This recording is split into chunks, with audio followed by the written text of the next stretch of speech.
Hello everyone, I'm Brazen Eagle and thank you for joining me here. So today from the Daily Mail, years of listening to friends complain about their husbands left a smug Jane Gordon, convinced she was right to stay single, but as those same couples rediscover love while isolating together, she admits, I really do need a man at age 64. So she entered the lockdown happily single and feeling smug about her life. The British mother of three said a phone call has made her question her attitude about life. She listed 10 reasons singletons are suffering while home alone in lockdown. So it was a phone call a few days ago from one of my long married friends that prompted me to question my attitude to love in later life. Back in pre-corona days, my conversations with this friend, we'll just call her Carolyn, usually followed the same pattern. They almost always contain a litany of complaints aimed at her husband of more than 30 years, who had been, she often concluded, such a disappointment. And inevitably, at some point during our heart-to-heart chats, she would express a certain degree of envy for my single life. You are so free, she would say in a wistful tone.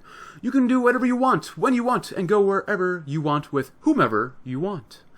I would end those calls feeling that, yes, life as a single woman of a certain age was infinitely preferable to being trapped in a relationship with a man for whom you had no respect and no physical connection.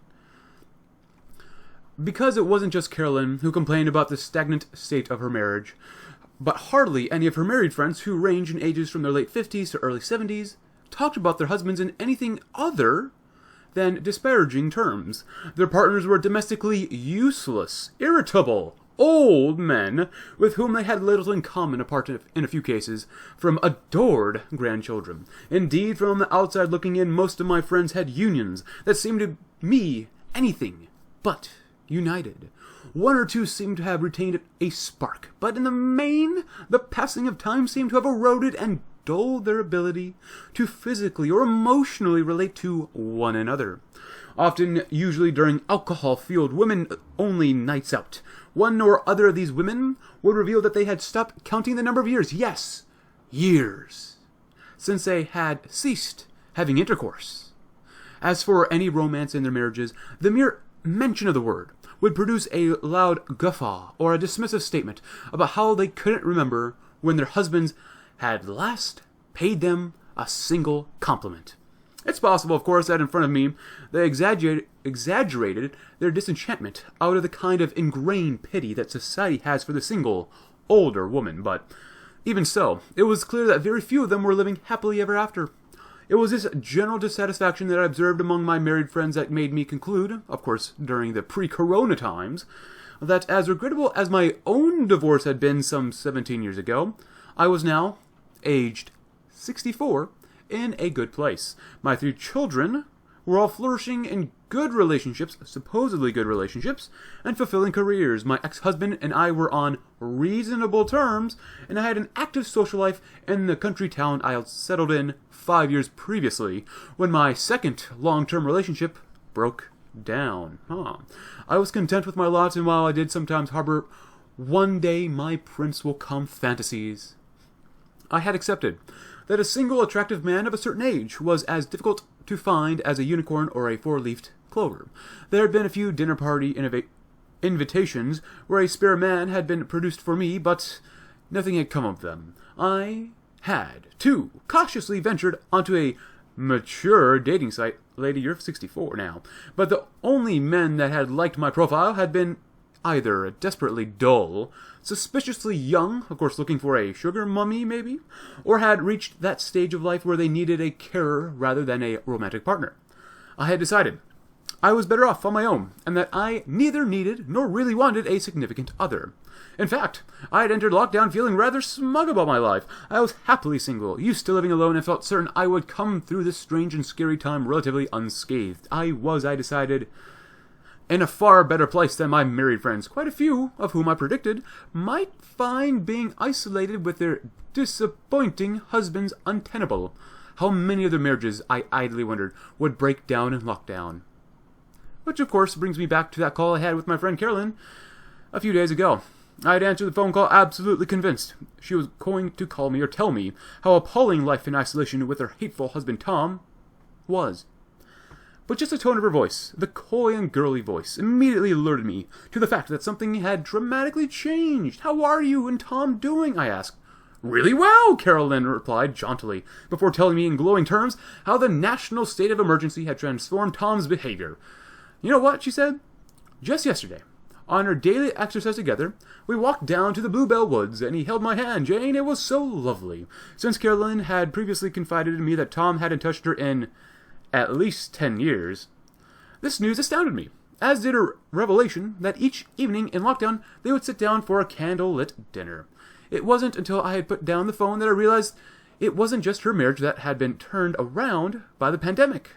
It also had totally reversed my feelings about being single. That's what mattered, feelings, where once Carolyn had expressed a degree of envy for the freedom that living alone afforded me, I was now looking rather longingly at the new togetherness that her marriage was giving her. And it wasn't just Carolyn and Tom I was beginning to envy.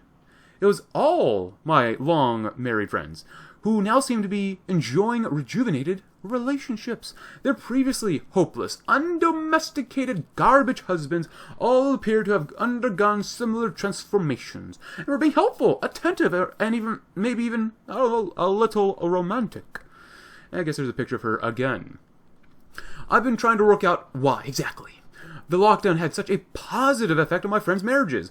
I think maybe it has something to do with the way in which marriages that last 30 years or more inevitably involve couples taking each other for granted, maybe perhaps not seeing each other clearly anymore, and perhaps falling into the trap of leading increasingly separate lives. Being suddenly forced to stay at home has given them, albeit not of their own choosing, a chance to see each other again, and, of course, in the process, to rediscover exactly what it was that attracted them to each other in the first place.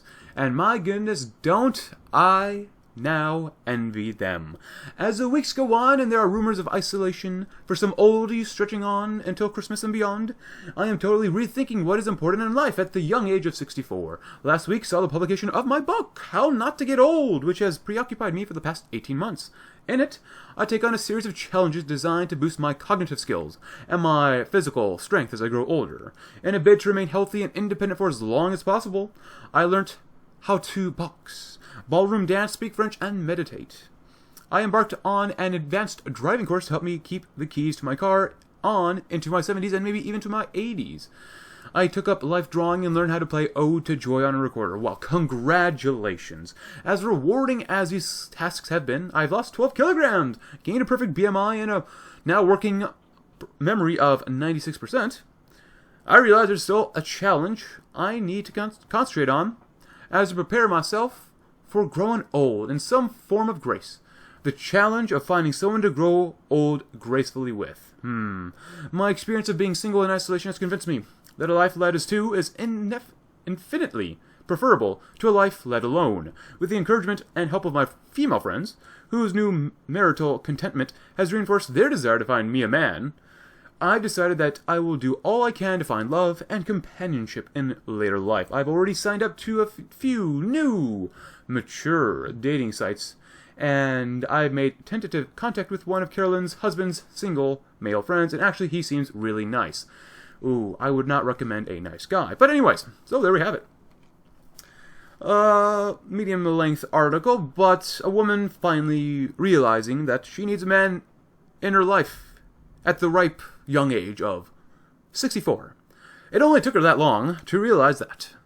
Early on, of course, in this article here, she states that almost all of her married friends, her female friends, would rant about and disparage their husbands.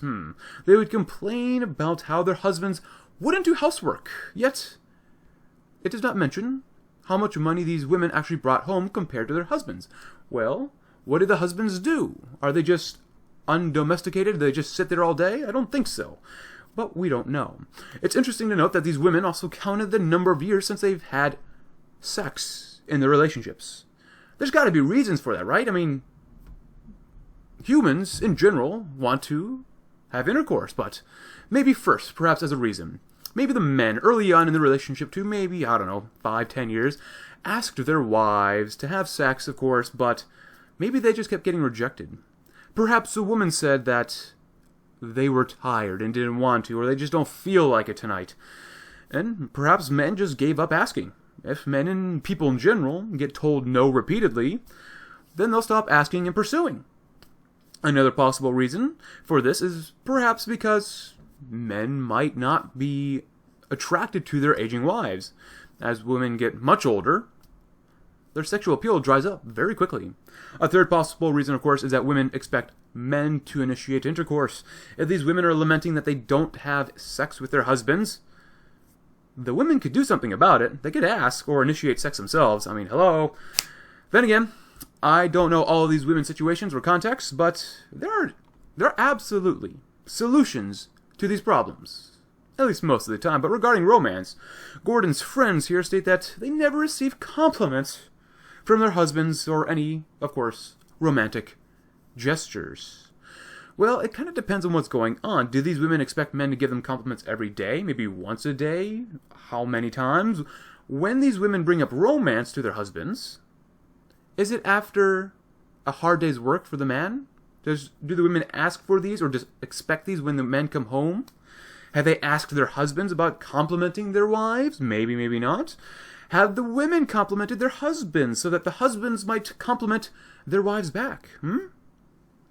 All of this feedback, according to Gordon from her friends, made her believe that it is better for her to remain single after divorcing her husband when she was around 47 years old. Wow. She got what she wanted out of her marriage, which included 3 kids, apparently. And that was enough for her. She was always interested, of course, in finding another man, maybe, that would sweep her off her feet, even though she says she cautiously ventured onto a mature dating site and harbored Prince Charming fantasies. But unfortunately for her, the coronavirus hit her hard with a wake-up call. Most of her married friends, apparently, during this corona quarantine, rekindled their relationships with their supposed undomesticated husbands. And of course now Gordon states that she is literally rethinking or reevaluating what is important in life to her. It only took a countrywide quarantine crackdown for her to reevaluate her beliefs. She even wrote a book detailing how to ignore aging in relationships as well as establishing challenges to keep herself busy, to not look at relationships or other people's relationships. Yet now, after all this, she wants to find someone to grow old with, to grow old gracefully.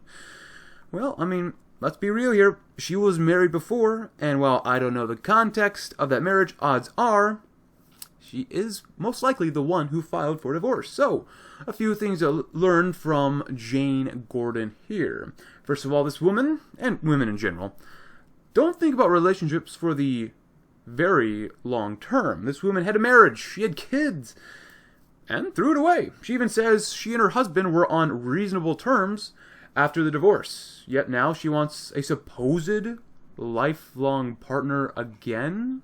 Why now? Secondly, women will always find ways to paint men in a bad light. For example, Gordon says her friends would label their husbands as anti-romantic, irritable, old, domestically useless. But there's no mention of the other efforts that these men put into the relationship. It sounds like there are absolutely no positives to being in a marriage with a man. Absolutely nothing. They'll find a way to make you or any guy look as if you are evil and or bad. And finally, women, no matter what ideology says, whoever says whatever, they need others. They cannot truly be happy alone and isolated. They are not wired to be truly, fully independent. They don't want it. They don't like it. It's not integrated into them. Men can be.